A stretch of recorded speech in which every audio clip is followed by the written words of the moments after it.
ओम अज्ञानतिमिरान्धस्य ज्ञानाञ्जनशलाकया चक्षुरुन्मीलितं येन तस्मै श्रीगुरवे नमः। नमो ओम विष्णुपदाय कृष्णपृष्ठाय भूतले श्रीमते जयपत्रपस्वामिनिति नमः। नमो आचार्यपदाय निताय किलुपदाय गौरकथागमदाय नगरपदाय नमो ओम विष्णुपदाय कृष्णपृष्ठाय भूतले श्रीमते भक्तिवेदान्त स्वामिनिति नमः।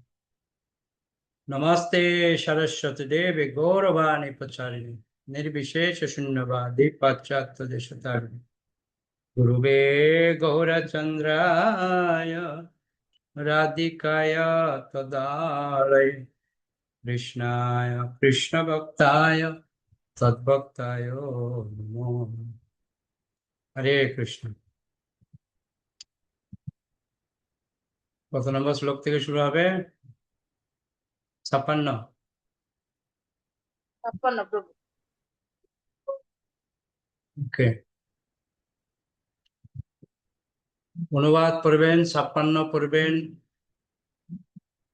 গার্গী মাতাজি, 57 অজিতেশ প্রভু, 58 হচ্ছে জয়ন্তী মাতাজি, 59 হচ্ছে মিত্রবৃন্দা মাতাজি, 60 হচ্ছে সদানন্দিনী মাতাজি, 61 হচ্ছে প্রাণানন্দিনী মাতাজি, 62 হচ্ছে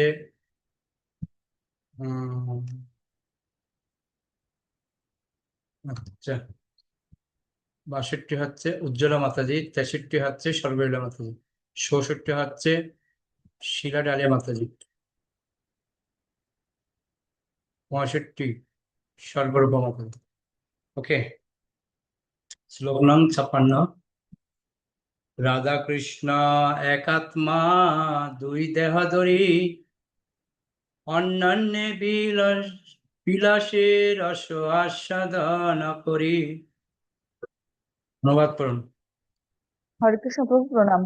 শ্লোকার্থ: শ্রীমতী রাধারানী এবং শ্রীকৃষ্ণ এক ও অভিন্ন, কিন্তু তারা দুটি পৃথক দেহ ধারণ করেছেন। এইভাবেই তারা পরস্পরের প্রেমরস আস্বাদন করেন। হরে কৃষ্ণ।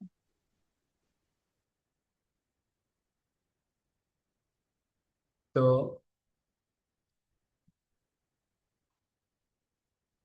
খুব সুন্দর তাৎপর্য রয়েছে।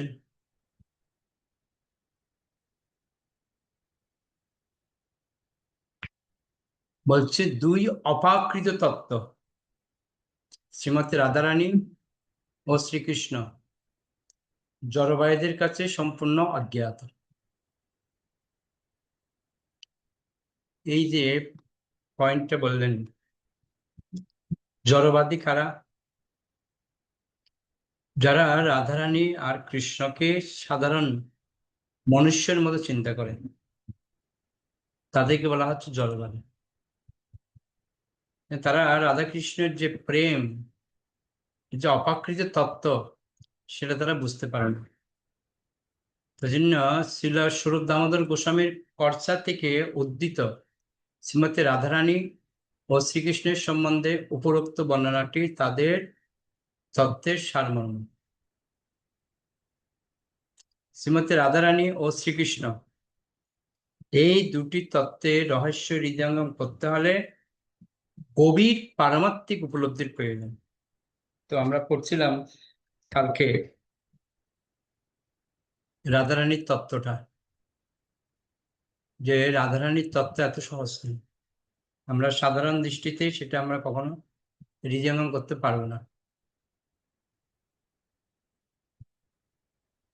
কেননা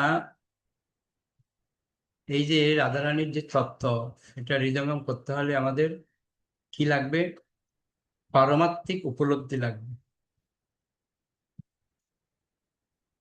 জাগতিক দৃষ্টিতে আমরা রাধারানী বা কৃষ্ণকে সাধারণ মনুষ্যের মধ্যে চিন্তা করছি আমরা, কিন্তু না, দুজনেই হচ্ছেন ভগবান। তাহলে কেন বলা হচ্ছে রাধা কৃষ্ণ এক আত্মা? ওদের আত্মা আলাদা নয়। রাধারানী আর কৃষ্ণ দুজনেরই আত্মা হচ্ছে একটা, কিন্তু দেহ দুটো। ওই জন্য বলছে এক ভগবান দুই রূপে আনন্দ উপভোগ করছেন। তো ভগবান আনন্দ উৎপাদনের জন্য নিজের থেকে রাধারানীকে সৃষ্টি করেছেন, তার মানে রাধা কৃষ্ণ নহে অন্য, দুজনেই এক।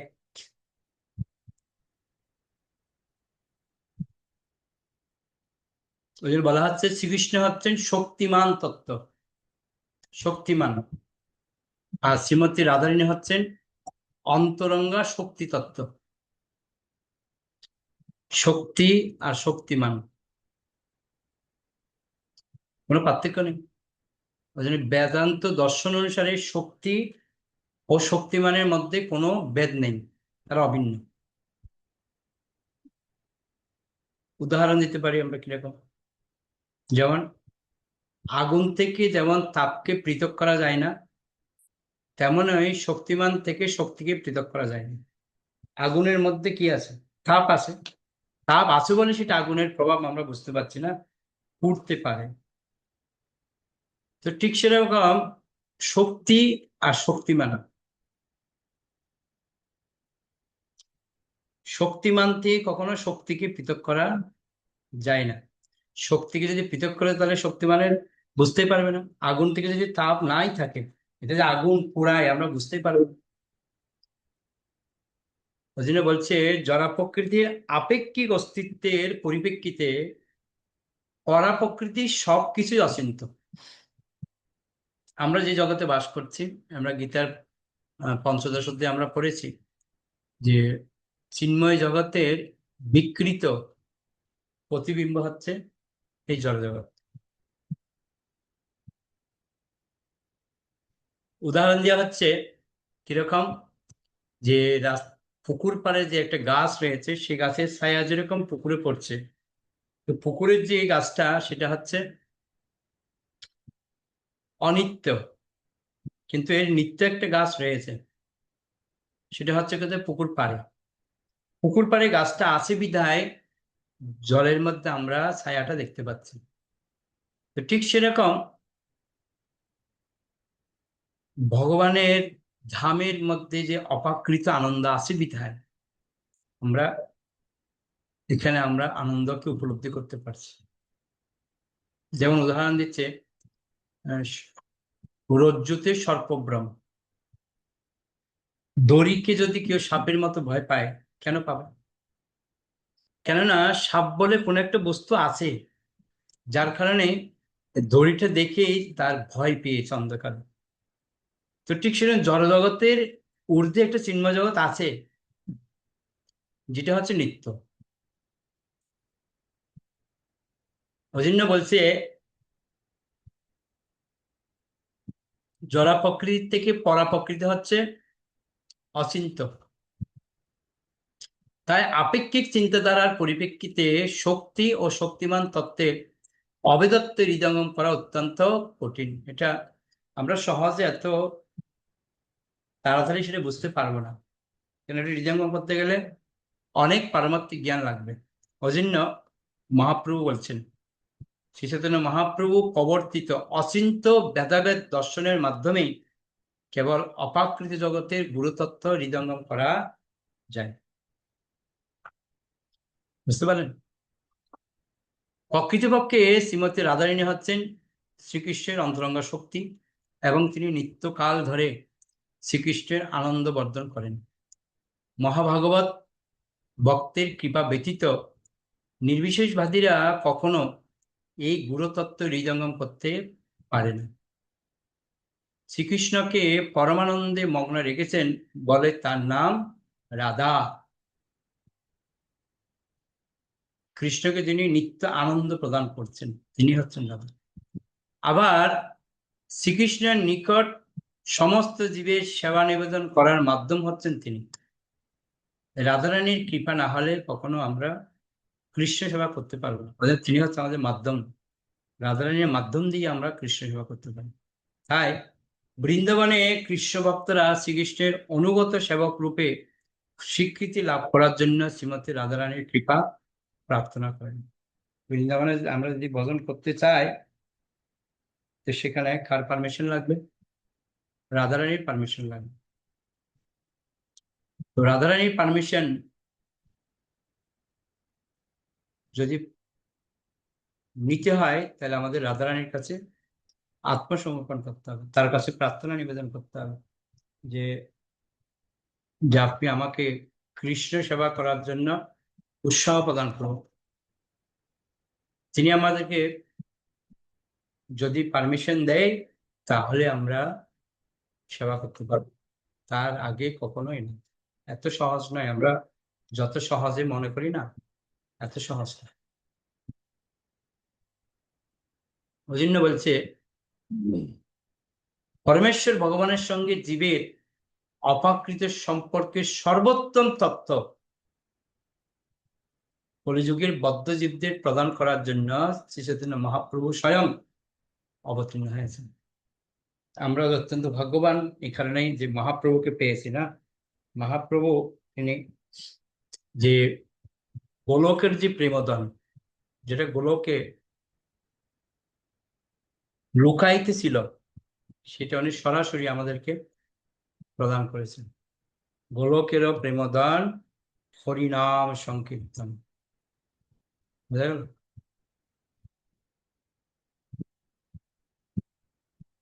শ্রী চৈতন্য মহাপ্রভুর কার্যকলাপ মূলত তার অন্তরঙ্গা আহ্লাদিনী শক্তির ক্রিয়া। কি আহ্লাদিনী শক্তি হচ্ছে কে? শ্রীমতী রাধারানী। অর্থাৎ মহাপ্রভু কেন এসেছেন? রাধারানী কৃষ্ণ সেবা করে কি আনন্দ পান সেটা উপলব্ধি করতে, তাই তো। ওই জন্য রাধারানীর হচ্ছেন অন্তরঙ্গ শক্তি। সেজন্য রাধা ভাব অঙ্গীকারে, রাধার ভাবটা নিয়ে তিনি এই জগতে এসেছেন কৃষ্ণ সেবা করার জন্য। তো পূর্ণ তত্ত্ব শক্তিমান শ্রীকৃষ্ণ হচ্ছেন সৎ চিৎ ও আনন্দময় স্বরূপ। এই জিনিসটা আমরা আগে একবার আলোচনা করেছিলাম যে সন্দিনী, আহ্লাদিনী, সন্দিত তত্ত্ব বিষয়গুলো নিয়ে। সে একই চিৎ শক্তি প্রথমে সৎ ধ্বংসে সন্দিনী অর্থাৎ সত্তা বিস্তারিণী, চিৎ অংশে পূর্ণ জ্ঞানরূপ সম্বিত তত্ত্ব অর্থাৎ শ্রীকৃষ্ণের স্বরূপ তত্ত্ব, এবং আনন্দ অংশে আহ্লাদিনী অর্থাৎ সেই স্বরূপ তত্ত্বের আনন্দদায়িনী শক্তি। এভাবে ভগবান তার অন্তরঙ্গ শক্তিকে তিনটি অপাকৃত সত্তায় বিস্তার করেন। কি কি? একটা হচ্ছে সন্দিনী, একটা হচ্ছে সন্দিত তত্ত্ব, আর হচ্ছে আহ্লাদিনী। ঠিক আছে? তো বলা হচ্ছে সৎ চিৎ আনন্দময়। বুঝা গেল? সৎ মানে কি? তিনি হচ্ছেন সন্দিনী অর্থাৎ সত্তা বিস্তারিণী। দ্বিতীয় কি? চিৎ। চিৎ মানে কি? আমরা জানি জ্ঞানরূপ। তো সেটা হচ্ছে সম্বিত তত্ত্ব অর্থাৎ শ্রীকৃষ্ণের স্বরূপ। আর তৃতীয় কি? আনন্দময়। আনন্দময় কি? আহ্লাদিনী অর্থাৎ সেই স্বরূপ তত্ত্বের আনন্দদায়িনী শক্তি। এভাবেই ভগবান তার অন্তরঙ্গ শক্তি কয়ভাগে ভাগ করেছে? তিনটি অপাকৃত সত্তায় তিনি বিস্তার করেছেন। ওকে, আশা করি ক্লিয়ার আপনাদের। ওকে, তাহলে এগোই। 57 শ্লোক। সেই দুই এক এবে চৈতন্য গোসাই রস আস্বাদিতে দোহে কইলা একটায়। অনুবাদ করুন। হরে কৃষ্ণ প্রভু প্রণাম। রস আস্বাদন করার জন্য এখন তারা দুইজন এক দেহ ধারণ করে শ্রী চৈতন্য মহাপ্রভু রূপে আবির্ভূত হয়েছেন। হরে কৃষ্ণ প্রভু প্রণাম। তো মহাপ্রভু অবতীর্ণ হওয়ার পিছনে আমরা অনেকগুলি কারণ পেয়েছি। রাধা কৃষ্ণ প্রণয় মহিমা, যে সুধীর চৈতন্য আদিলীলা প্রথম অধ্যায় 5 নম্বর শ্লোক, এর মধ্যে অলরেডি ব্যাখ্যা করা হয়েছে কেন মহাপ্রভু অবতরণ করেছেন। আমরা গতকাল কেউ পড়েছি, আবার তার আগের দিন আমরা রাত্রি ক্লাসে আমরা অলরেডি এই নিয়ে অনেকবার আলোচনা হয়েছে। তো ওই জন্য বলা হচ্ছে মহাপ্রভু তিনি হচ্ছেন রস আস্বাদন করার জন্য এই দুটো দেহ। আশা করি বুঝতে পারছেন, রস আস্বাদন করার জন্য। রস আস্বাদন করার জন্য তিনি দুই দেহ ধারণ করেছেন। অর্থাৎ দুটো যে দেহ আছে না, রাধারানী আর কৃষ্ণ, দুই দেহটাকে কি করলেন তিনি একটা করে নিয়েছেন, এক দেহ হয়ে গেছেন। অর্থাৎ রাধা কৃষ্ণ কি বললাম আমি একটু আগে, এক আত্মা, দুই দেহ ধরি। এখন দুই দেহ ধরে যে এক আত্মা ছিল, এখন শ্রী চৈতন্য মহাপ্রভু হয়ে গেছে। ঠিক আছে, কৃষ্ণ আর হচ্ছে রাধারানীর ভাব দুটোই। 18 নম্বর শ্লোক। ইতি লাগিয়ে আগে করি তার বিবরণ, যাহা হইতে হয় গৌরের মহিমা কতন। হরে কৃষ্ণ প্রভু প্রণাম। শ্লোকার্থ। তাই আমি প্রথমে শ্রীমতী রাধারানী ও শ্রীকৃষ্ণের তত্ত্ব বিশ্লেষণ করব, যার মাধ্যমে শ্রী চৈতন্য মহাপ্রভুর মহিমা বর্ণনা করা হবে। প্রণাম প্রভু।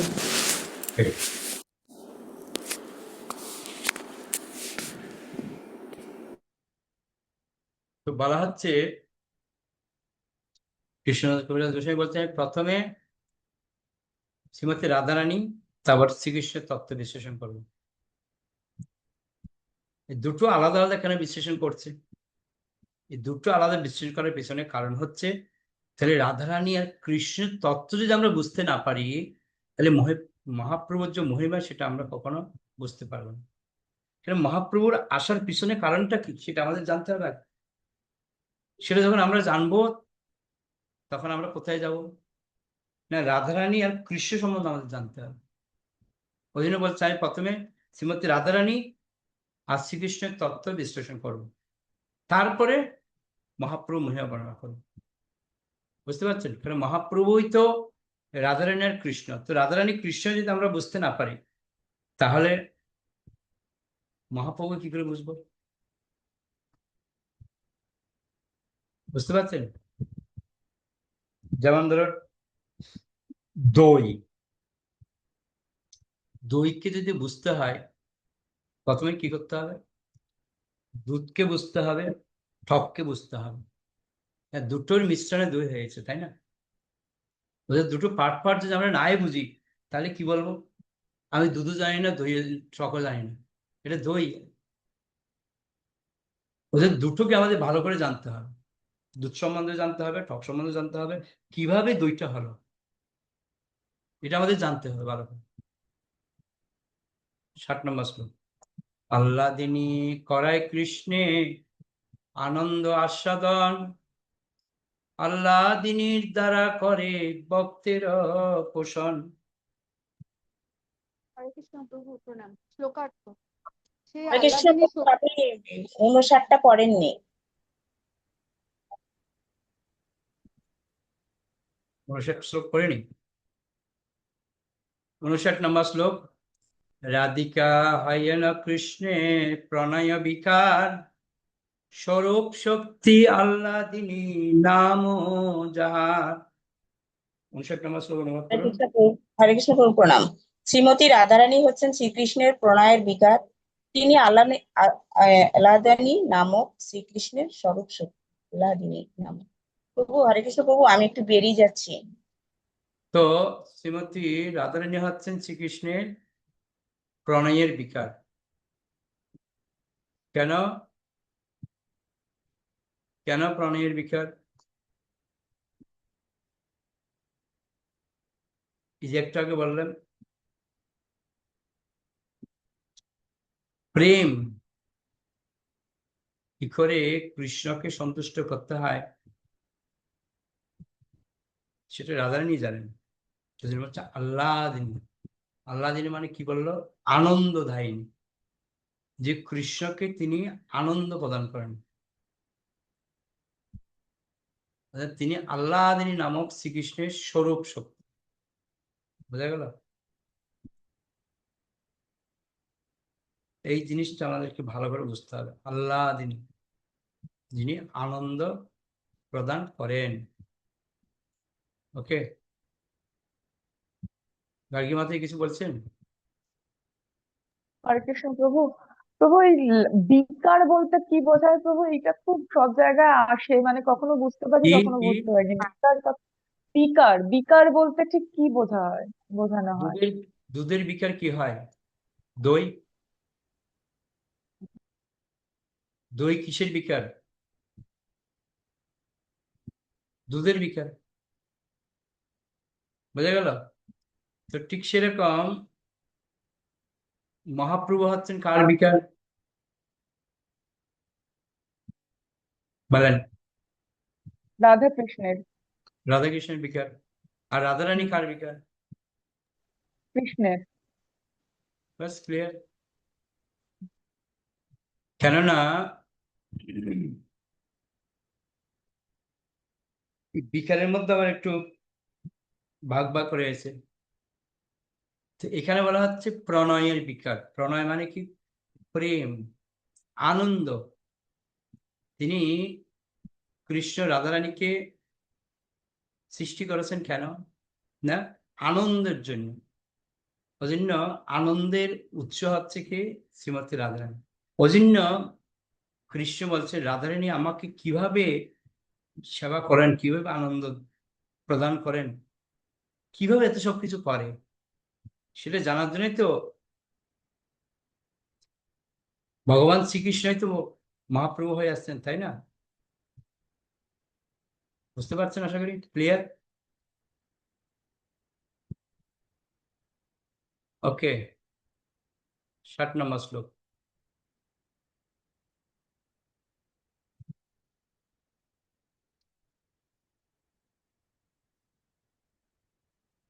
আল্লাহ আল্লাদিনী করায় কৃষ্ণে আনন্দ আস্বাদন। আল্লাদিনী দ্বারা করে ভক্তের পোষণ। হরে কৃষ্ণ প্রভু প্রণাম। সেই আল্লাদিনী শক্তি শ্রীকৃষ্ণকে আনন্দ আস্বাদন করায় এবং তার ভক্তদের পোষণ করে। হরে কৃষ্ণ। ওকে, তো রাধারানীর দুটো কাজ। একটা হচ্ছে শ্রীকৃষ্ণকে আনন্দ আস্বাদন করায়, আর ভক্তদের কি করেন? পোষণ করেন। পোষণ, পোষণ মানে কি? পালন করেন। আমাদের কি রাধারানী একমাত্র পালন করে আমাদের, তো জন্য বলা হচ্ছে পোষণ করেন। তো ওই জন্য তাৎপর্যের মধ্যে বলছে, ছিল জীব গোস্বামী তার প্রীতি সন্দর্ভে বিস্তারিতভাবে আল্লাদিনী শক্তির বর্ণনা করেছেন।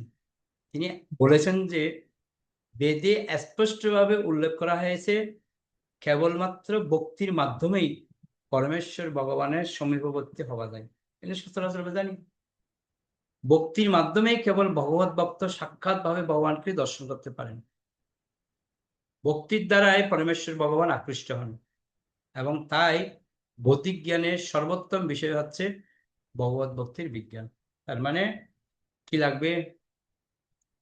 ভক্তি ছাড়া কোনো গতি নাই, গতি নাই, গতি নাই। ভগবানকে যদি সন্তুষ্ট করতে হয়, ভক্তি একমাত্র আমাদের মূল।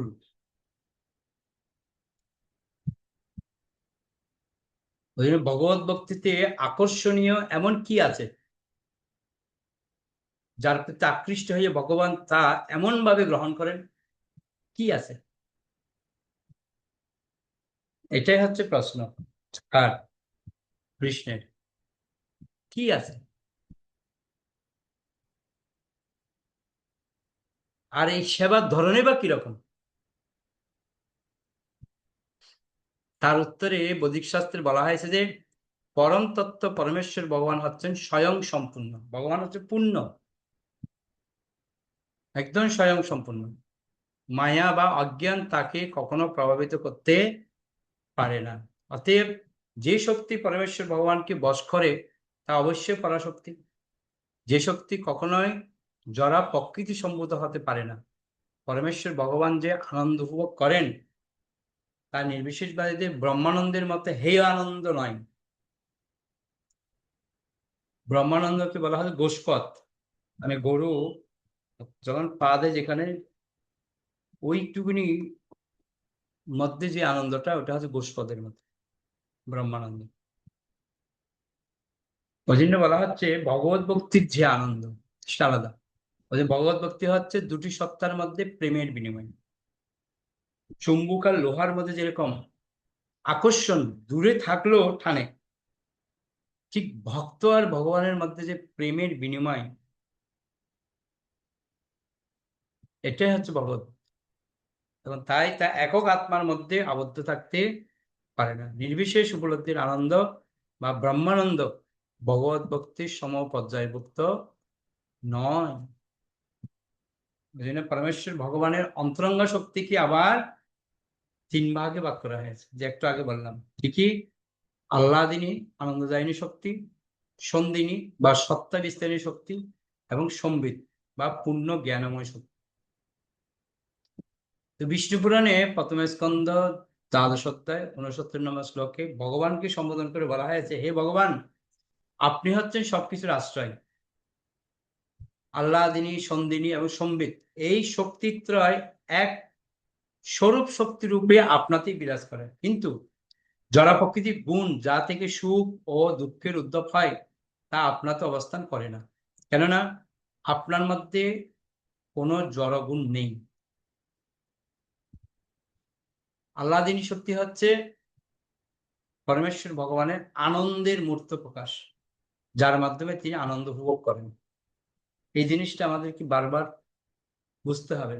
আহ্লাদিনী শক্তির কাজ, আহ্লাদিনী শক্তির কাজ হচ্ছে কৃষ্ণকে আনন্দ প্রদান করা, আর আমাদের কি করে? পোষণ করে। যেহেতু আহ্লাদিনী শক্তি সর্বদা পরমেশ্বর ভগবানের বর্তমান, তাই মায়াবাদীদের মতানুসারে ভগবান যে জড়া প্রকৃতির অন্তর্ভুক্ত সত্যগুণ আবির্ভূত হন তা শিক্ষার্য নয়। কারণ বেদে বলা হয়েছে যে ভগবান তার আনন্দদায়িনী শক্তি সহ নিত্য বিরাজমান। সুতরাং বেদে এই বিচার অনুসারে মায়াবাদ সিদ্ধান্ত বিরোধী। পরমেশ্বর ভগবানের আহ্লাদিনী শক্তি যখন তার কৃপায় ভক্তদের মধ্যে প্রকাশিত হয় তখন সেই প্রকাশকে বলা হয় ভগবত প্রেম। ভালো করে বুঝুন।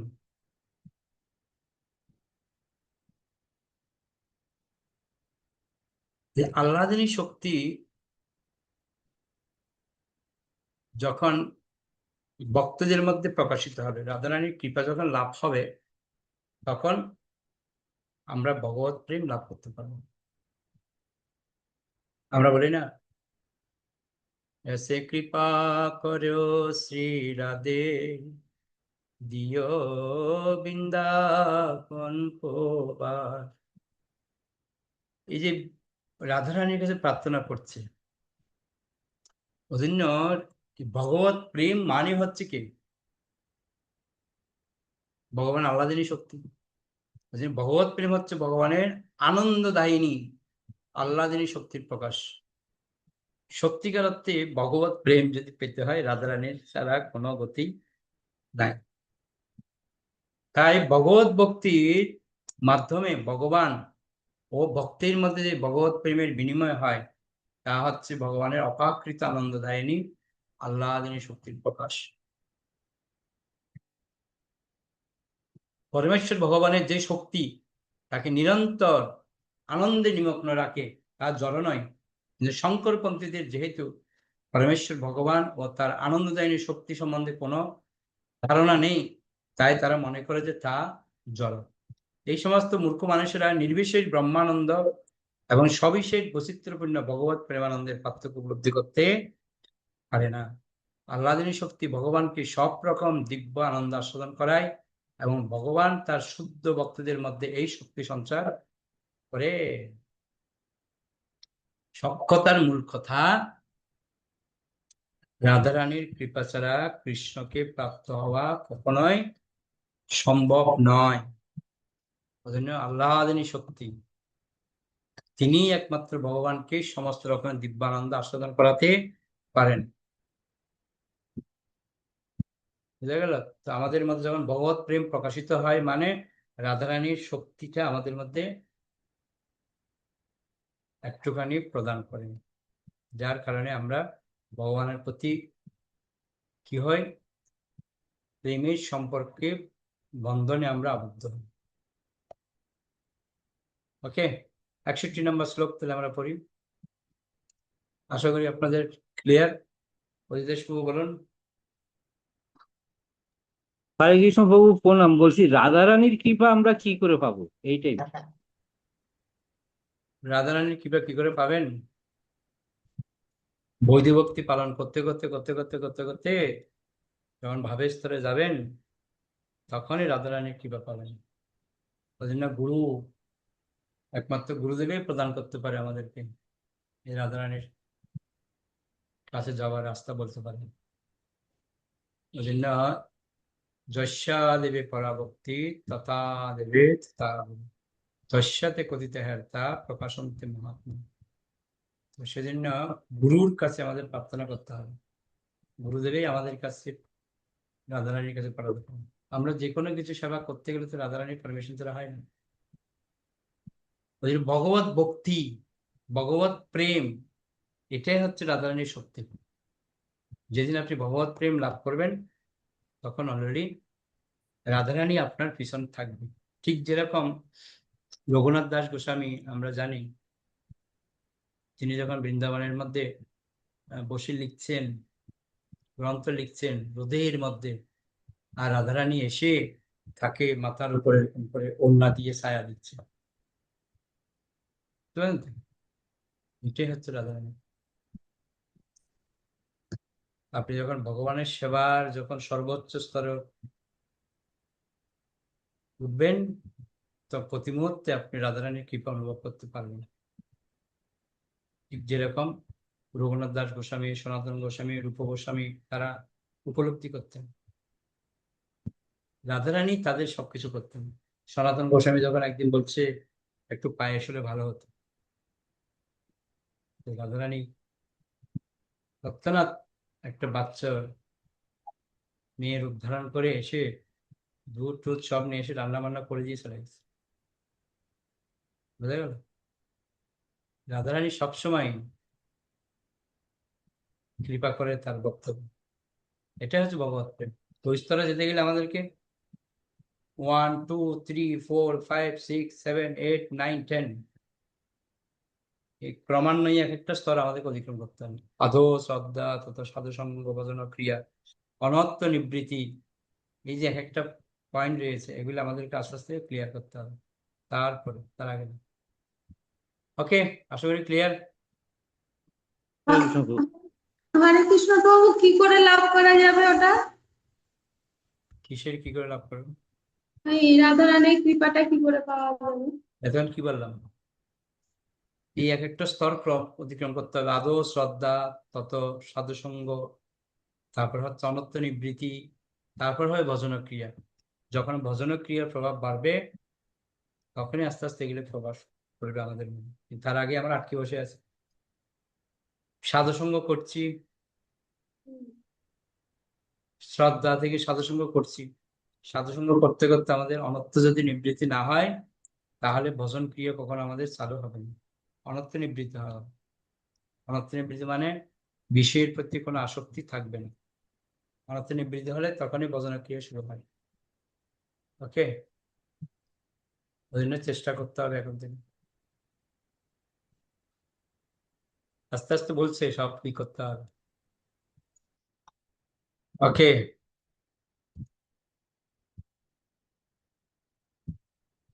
সচ্চিদানন্দ পূর্ণ কৃষ্ণের স্বরূপ, একই চিৎ শক্তি তার ধরে তিন রূপ। হরে কৃষ্ণ প্রভু প্রণাম।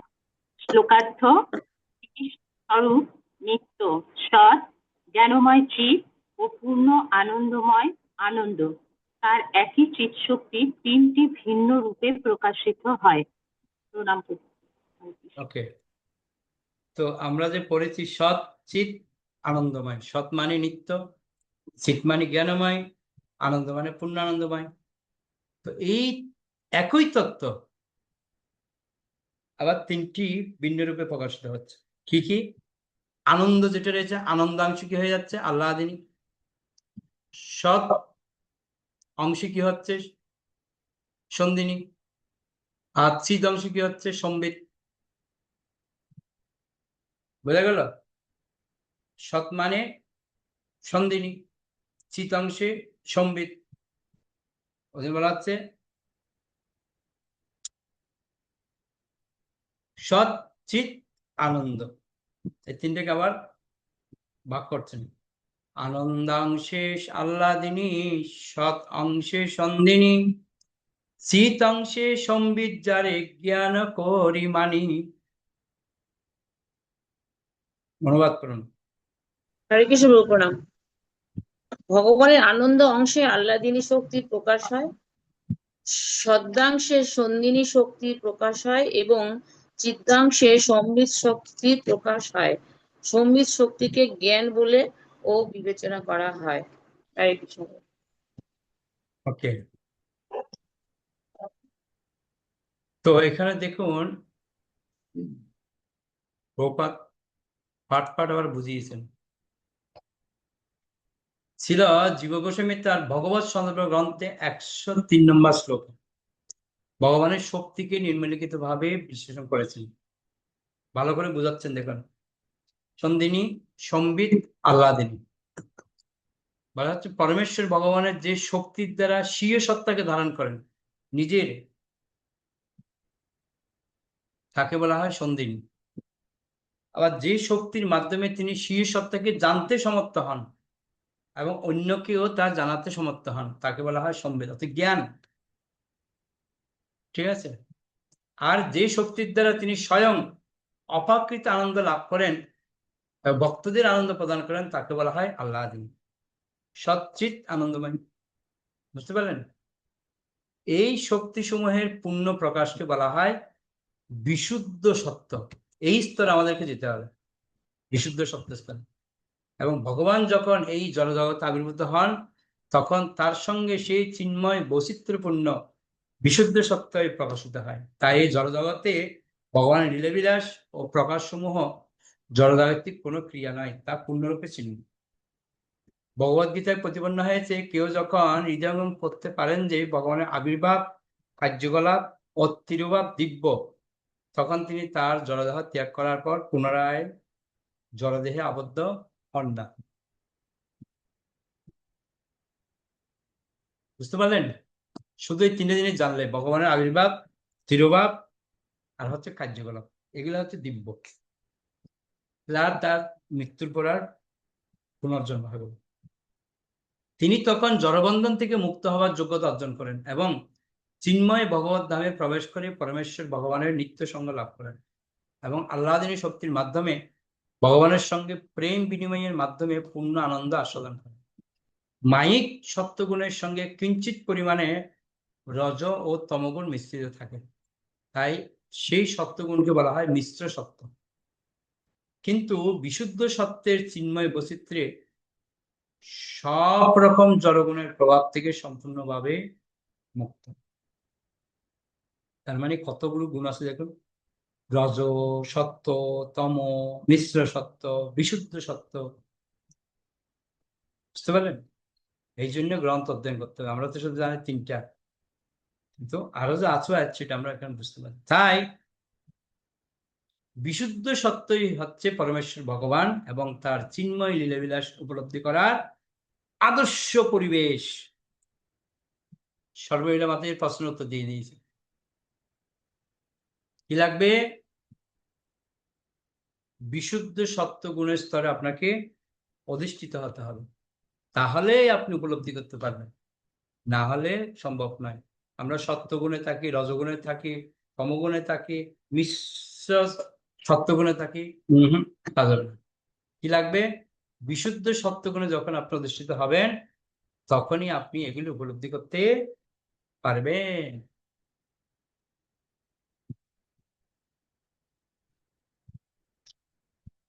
চিৎ বৈচিত্র্যে সর্বদাই সব রকম জাগতিক প্রভাব থেকে মুক্ত এবং পরমেশ্বর ভগবান থেকে অভিন্ন। পরমেশ্বর ভগবান ও চিৎ বৈচিত্র্য উভয়ই পরম তত্ত্ব। পরমেশ্বর ভগবান ও তার ভক্তরা উভয়ই সম্বিত শক্তির প্রভাবে সরাসরি ভাবে আহ্লাদনের শক্তি আস্বাদন করুন। বলছে জড় প্রকৃতির গুণগুলি বদ্ধযুদ্ধে নিয়ন্ত্রণ করে। সেই পরমেশ্বর ভগবান কখনোই এই সমস্ত গুণের দ্বারা প্রভাবিত হন না। সেই কথা সমস্ত বৈদিক শাস্ত্রে প্রত্যক্ষ পরোক্ষভাবে প্রতিপন্ন হয়েছে। শ্রীমৎ ভাগবতী একাদশ স্কন্ধে 25 অধ্যায় 12 নম্বর শ্লোকে বলছেন, কৃষ্ণ স্বয়ং বলেছেন, সত্যং রজস্তম ইতি গুণা জীবস্য নৈবমে। জড়জগতে সত্য রজ তমগুণ বদ্ধচিত্তে প্রভাবিত করে, কিন্তু তা আমার পরম সত্তাকে কখনো প্রভাবিত করতে পারেনি। বুঝতে পারলেন?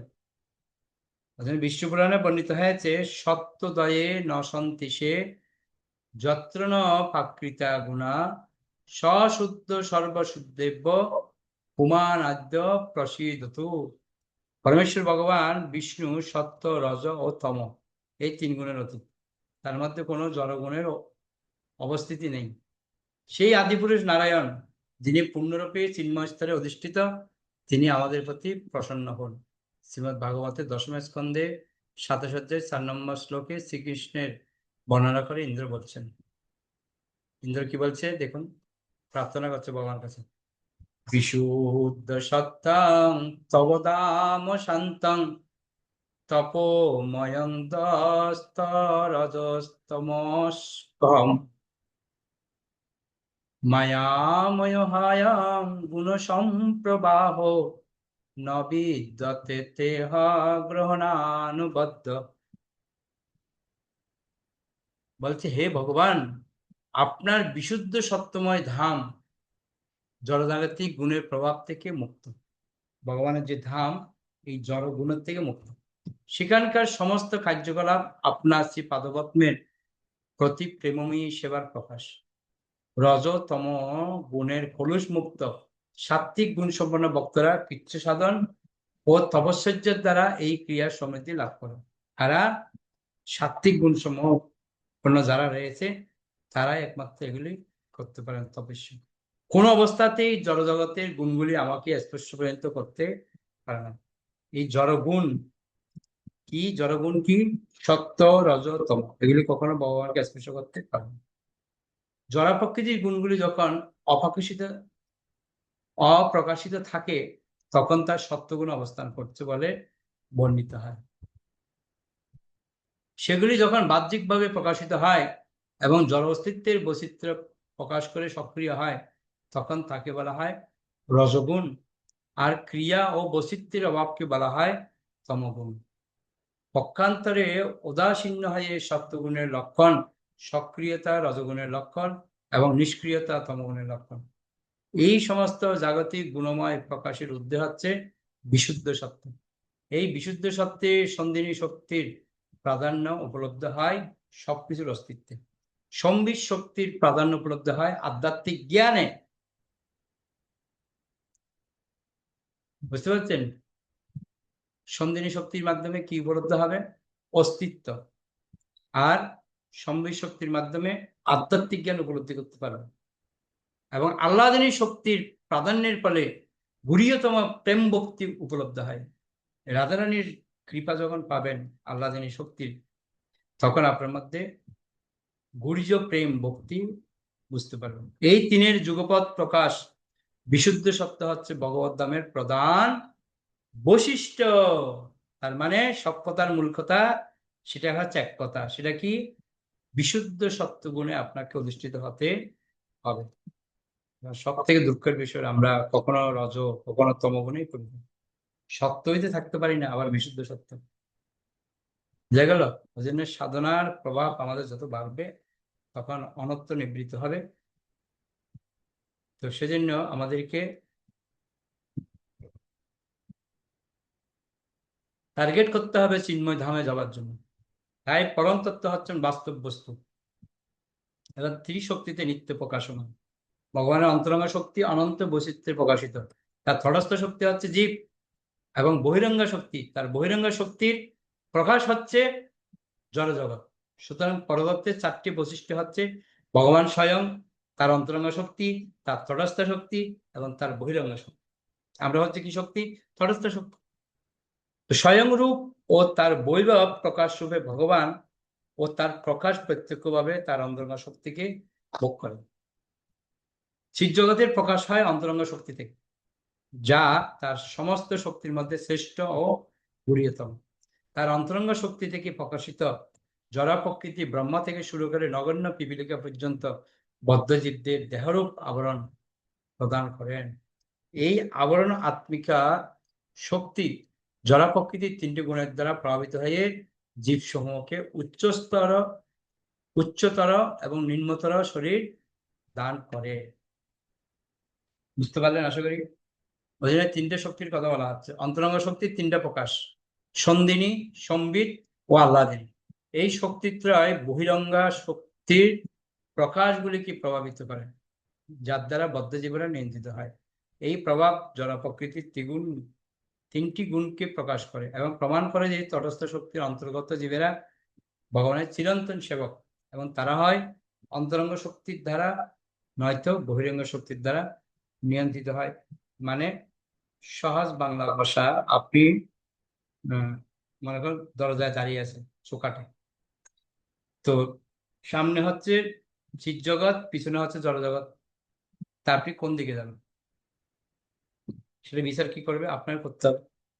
কোন দিকে যাবেন আপনি? কি চিৎজগতের দিকে যাবেন নাকি জড়জগতের দিকে যাবেন? দুটো রাস্তা আছে। আপনি তটস্থ শক্তি হচ্ছে কি দুটোর মাঝখানে। আপনি ইচ্ছে করলে চিৎজগতে যেতে পারেন, আবার ইচ্ছে করলে জড়জগতে যেতে পারেন। দুটোই নির্ভর করবে আপনার, আপনি কি চাইছেন। বোঝা গেল? 63 নম্বর হরে শ্লোক। কৃষ্ণ প্রভু, বলছি বাধা বিপত্তি তো আছে, হুম এগোতে চাইলেও তো কিছু বাধা থেকে যাচ্ছে। একদিনে কি হবে? মহাপ্রভু হ্যাঁ, জপিতে জপিতে যবে প্রেমাঙ্কুর হবে, সাধ্য সাধন তত্ত্ব জানিবে শীতল। একদিনে তার হবে না, করতে করতে করতে করতে হবে।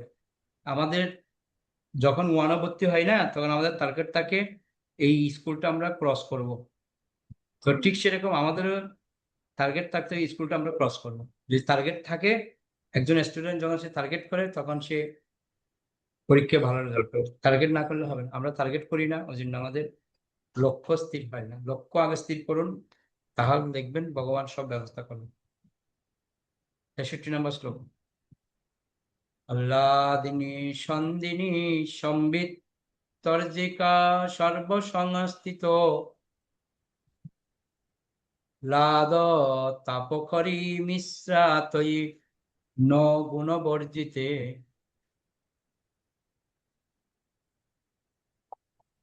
অনুবাদ করুন। হরে কৃষ্ণ প্রভু প্রণাম। হে ভগবান, তুমি সবকিছুর আশ্রয়। আহ্লাদিনী, সন্ধিনী ও সম্মিত, এই শক্তিত্রয় এক অন্তরঙ্গা শক্তি রূপে আপনার মধ্যে বিরাজ করে। জড় প্রকৃতির 3 গুণ, যা সুখ দুঃখ এবং এই দুই এর মিশ্রণ, তা আপনার মধ্যে বিরাজ করে না, কেননা আপনি জড়গুণ বর্জিত। তো আমরা যেটা আলোচনা করলাম এতক্ষণ ধরে, সেটাই আবার পুনরায় বলছে যে আহ্লাদিনী সন্দিনী সম্বিত এই 3টে শক্তিকে বোঝাচ্ছেন।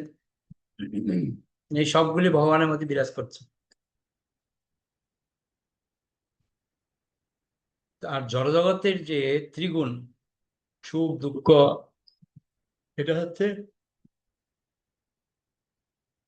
আমাদের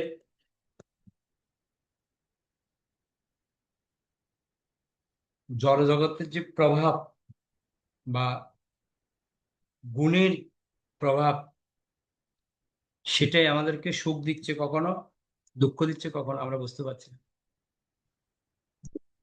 ওই জন্য বলছে মাত্রা স্পশাস্তু কন্তেয় শীতোষ্ণ সুখ দুঃখদা। এই যে আমাদের অনেক সময় ইন্দ্রিয়ের প্রতি যখন আমাদের বিষয়ের সাথে যখন সামঞ্জস্য হয়, মিশ্রণ হয়, তো কখনো আমাদের সুখের অনুভব হয়, আবার কখনো দুঃখের অনুভব হয়। এই জন্য বলছি, এই যে শ্লোকটা বিষ্ণু পুরাণ প্রথম স্কন্ধ দ্বাদশ অধ্যায় 69 নম্বর শ্লোক থেকে উদ্ধৃত হয়েছে। 66 নম্বর শ্লোক। সন্ধিনীর সারাংশ শুদ্ধ সত্য নাম, ভগবানের সত্তা হয় যাহাতে বিশ্রাম। হরে কৃষ্ণ প্রভু প্রণাম। শ্লোকার্থ। সন্ধিনীর সার অংশ হচ্ছে শুদ্ধ সত্য। ভগবান শ্রীকৃষ্ণের সত্তা এই শুদ্ধ সত্ত্বে অবস্থান করে। হরে কৃষ্ণ প্রভু প্রণাম। তো শুদ্ধ সত্যের কথা বলছে, আমরা কি কি বললাম? তম, রজ, সত্য, শুদ্ধ সত্য, বিশুদ্ধ সত্য।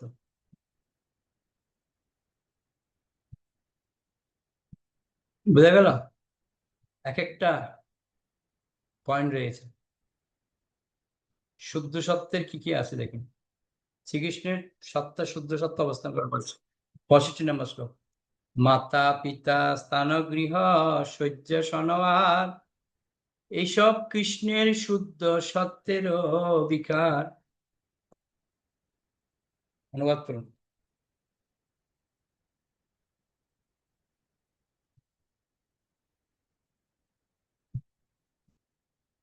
অনুবাদ কারা আছে মনে নেই? শ্রীকৃষ্ণের মাথা, সর্বরূপা মাতাজির। হরে থাক। কৃষ্ণ প্রভু, আমার 63। শ্রীকৃষ্ণের মাতা পিতা স্থান গৃহ শয্যা আসন আদি শুদ্ধ সত্যের বিকার। শুদ্ধ সত্যের বিকার হচ্ছে এগুলি কৃষ্ণের যে মা বাবা স্থান গৃহ, এগুলি হচ্ছে কার? শুদ্ধ সত্যের বিকার। তো এখানে একটু খুব সুন্দর ব্যাখ্যা করেছে দেখুন।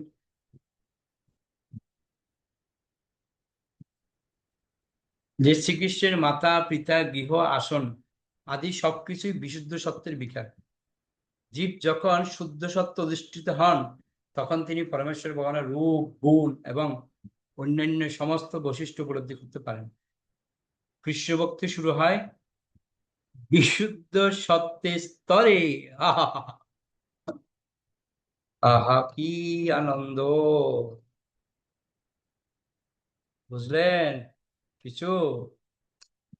কৃষ্ণ ভক্তি কখন শুরু হবে অজিতেশ বাবু? হরে কৃষ্ণ প্রভু, বিশুদ্ধ সত্য। বিশুদ্ধ সত্যের স্তরে গেলেই কৃষ্ণ ভক্তি শুরু হবে। তার মানে আমরা এখন কোথায় আছি সে চিন্তা করে দেখুন। ওকে, তারপর আমরা এখন প্র্যাকটিস করছি প্রভু। প্রথমে যে অস্পষ্টভাবে শ্রীকৃষ্ণকে উপলব্ধি হয়, তার সমস্ত শক্তির পরম নিয়ন্ত্রণ বাসুদেব রূপে শ্রীকৃষ্ণকে উপলব্ধি। অর্থাৎ আমরা কৃষ্ণ বলে যাকে জানছি, তিনি হচ্ছেন কে? বাসুদেব। প্রথম যেটা আমাদের উপলব্ধি হচ্ছে শুধু বাসুদেব।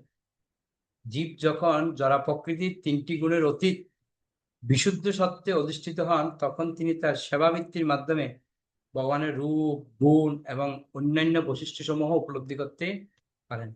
বিশুদ্ধ সত্যের স্তর হচ্ছে যথার্থ উপলব্ধির স্তর, কেননা পরমেশ্বর ভগবান সর্বদাই চিন্ময় স্তরে বিরাজমান।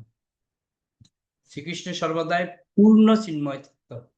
পরমেশ্বর ভগবানের এই পিতামাতায় কেবল নন, তার সঙ্গে সম্পর্কযুক্ত সবকিছুই মূলত সন্ধিনী শক্তির প্রকাশ অথবা বিশুদ্ধ সত্যের বিকার। বিশুদ্ধ সত্য ছাড়া কোনো গতি নাই। আরো স্পষ্টভাবে বিশ্লেষণ করার উদ্দেশ্যে বলা যেতে পারে যে ভগবানের অন্তরঙ্গ শক্তির অন্তর্গত এই সন্ধিনী শক্তি চিৎজগতের সমস্ত বৈচিত্র্য প্রকাশ করেন এবং পালন করেন। ভগবত ধামে ভগবানের সেবক সেবিকা, পিতামাতা, বন্ধু বান্ধব আদি সবকিছুই হচ্ছে শক্তির অন্তর্গত সন্ধিনী শক্তির বিকাশ। তেমনই বহিরঙ্গ প্রকৃতিতে সন্ধিনী শক্তি জড়জগতের সমস্ত বৈচিত্র্য বিস্তার করে, যার ফলে আমরা চিৎ জগতের আভাস দর্শন করতে পারি। বোঝা গেল? মানে পুকুরের যে গাছটা দেখেই আমরা একটু উপলব্ধি করতে পারছি এর একটা বাস্তব গাছ আছে। ওই জন্য বললো না রজ্জুতে সর্বভ্রম, রজ্জুতে যখন সর্পের ভ্রম হচ্ছে মানে কি সর্প বলে একটা বিষয় আছে, যার কারণে আমরা এই রজ্জুর মধ্যে সর্পের ভ্রম হচ্ছে। বুঝতে পারলেন? 66 নম্বর শ্লোক। সত্যং বিশুদ্ধং বসুদেব শব্দিতং যদি অতি তত্র পুমান পাবৃতঃ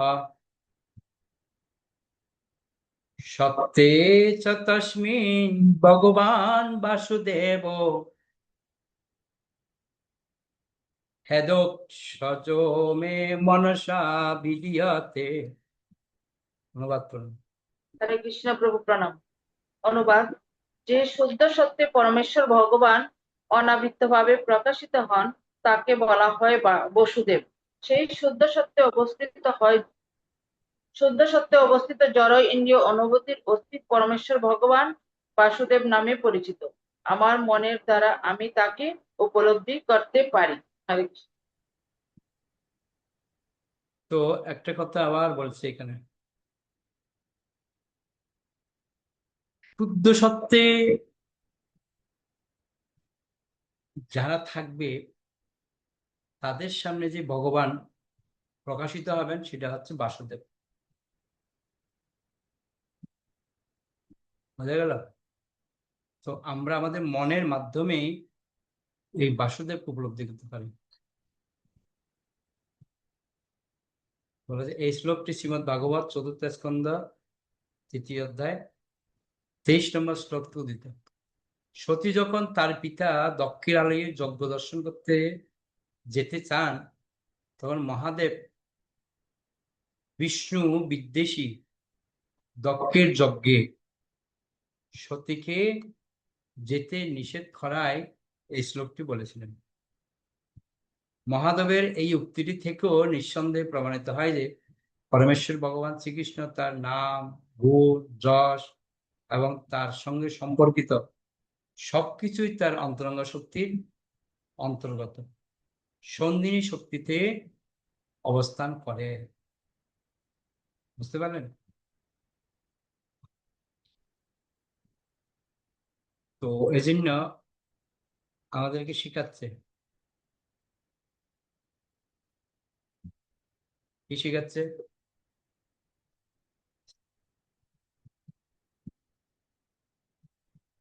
শুদ্ধ সত্যে যদি আমরা অধিষ্ঠিত হতে পারি তাহলে আমরা ভগবানকে উপলব্ধি করতে পারবো। কিন্তু সেটা হচ্ছে কি বাসুদেব। তার মানে হিসাব এটাই দাঁড়ালো, যদি কৃষ্ণকে আপনি উপলব্ধি করতে চান তাহলে আপনার লাগবে কি আল্লাহ যিনি শক্তির কৃপা না হলে আপনি কৃষ্ণকে পাবেন না। মাঝে মাঝে ভাবি আমি কোথায় পড়ে আছি, কি করছি। এই গ্রন্থ যখন আমরা পড়ি তখনই উপলব্ধির বিষয় আসে, আমরা কি করছি। এখন আমরা মনে করছি তো 16 মালা জপ করছি, 4টা নিয়ম পালন করছি, প্রসাদ খাচ্ছি বা উদ্ধার হয়ে গেছে। না গো, এত সহজ নয়। যত সহজ ভাবে আমরা মেনে নিচ্ছি এত সহজ নয়। ঠিক আছে? তপস্যা করতে হবে, না হলে হবে না। ওকে, এই জন্য সৃজনশীলতা মিথ্যা আমাদেরকে করতে হবে। আমাদেরকে প্রকৃত জ্ঞান প্রদান করছে কিন্তু সৃজনশীলতা মিথ্যা। বাস্তব রাস্তাটা আমাদের দেখাচ্ছে, পথটা দেখাচ্ছে সৃজনশীলতা মিথ্যা। ওকে, অনেক ধন্যবাদ সবাইকে। কারো কোনো প্রশ্ন নাহলে আমরা বৈষ্ণব প্রণাম করে শেষ করবো। হরে কৃষ্ণ প্রভু। বলছি তাহলে সব সময় ভগবানকে কেন্দ্র করে যা কিছু করবো তাহলেই মনে হচ্ছে সেই চিন্তাটাও আসবে, তাহলে গিয়ে আমরা সেই স্তরে পৌঁছতে পারবো আস্তে আস্তে। অন্য অভ্যাস কিছু করতে না, অভ্যাস করতে হবে। অভ্যাস করুন, অভ্যাস করতে করতে হয়তো এক সময় হবে। মহাপ্রভু কি বলছে, জপিতে জপিতে যবে প্রেমাঙ্কুর হবে, সাধ্য সাধন তত্ত্ব জানিবে সে তবে। করতে করতে অভ্যাস করতে করতে করতে করতে এক সময় সেটা সম্পূর্ণ হবে। অভ্যাস করতে হবে। ওকে, আশা করি ক্লিয়ার। উজ্জ্বলা মাতাজি।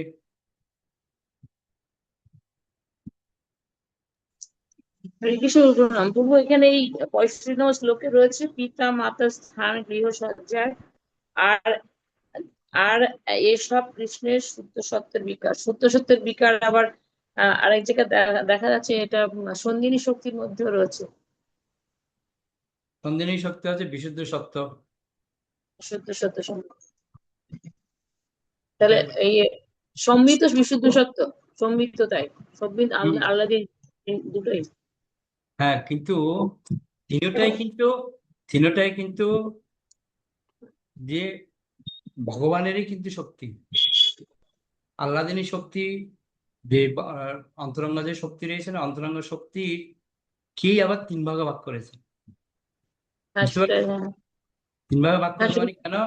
মিলিয়ে ভাগ করেছে কির সাথে? না, ভগবানের যে সৎ চিৎ আনন্দময়, এটাকে কেন্দ্র করে 3টে ভাগ করেছে। ভগবানের যেরকম 3টে স্বরূপ, এরকম রাধারানীরও 3টে স্বরূপ এখানে বলছে। আল্লাদিনী শক্তি, রাধারানী নয়, রাধারানীর শক্তির 3টে পার্ট। বুঝতে পারলেন? অস্তিত্ব রক্ষক আর জ্ঞানময় আর আনন্দময়। বিশ্বের সাথে সৎ চিৎ আনন্দময়, এই তিনের সাথে একটা মিল আছে। বুঝতে পারলেন? তিনের সাথে মিল রেখেছেন। ঠিক আছে, হ্যাঁ। এর আগে খুব সুন্দর করে করানো হচ্ছে তো ক্লাসে আমাদের, যার জন্য বুঝতে খুব একটা অসুবিধা হচ্ছে না। হ্যাঁ, এগুলো আমরা প্রথম দিকে আমরা পড়িয়েছিলাম, হ্যাঁ, প্রথম পর্বই পড়ানো হয়েছে। তার জন্য বুঝতে কোনো অসুবিধা হওয়ার প্রশ্ন আসেন। ঠিক আছে, হরে কৃষ্ণ। ওকে, তাহলে আমরা এখানে শেষ করি। বৈষ্ণব প্রণাম করে বাঞ্ছা কল্পতরুভ্যশ্চ কৃপা সিন্ধুভ্যশ্চ পতিতানাং পাবনেভ্যো বৈষ্ণব অনন্তর বৈষ্ণব বৃন্দা কি যায়। নিতায় গৌর প্রেমানন্দে।